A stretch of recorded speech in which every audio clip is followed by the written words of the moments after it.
ทั้งปลาเอียง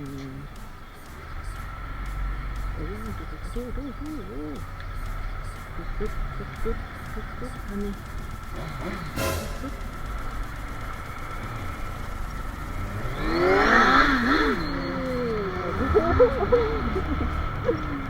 เลือกแป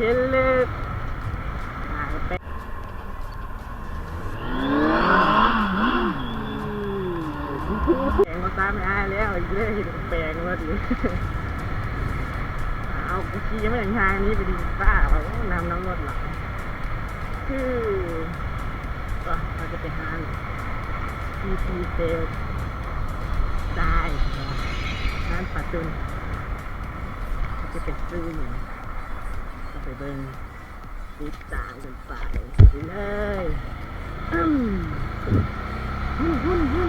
อันนี้เขานี่รังจะเสียงโก๊กมันก็เลยดังแห้งรถแห้งดีเขานี่ดังจะโก๊กก้อนเลยจะมาเอาต้องจะคอยล้อดาวจะไปพัน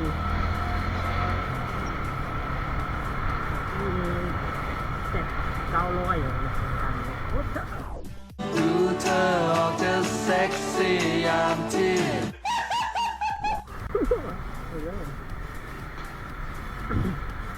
เฮ้ยเป็นอาดิดาสเกิดใหม่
บางตุ่ม A few moments later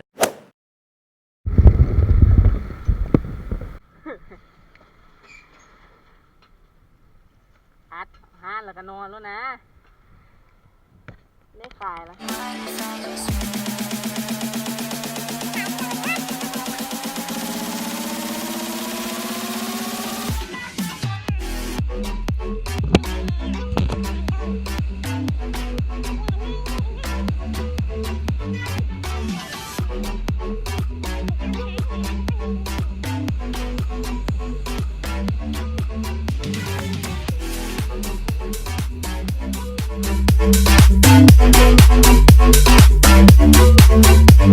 Thank you.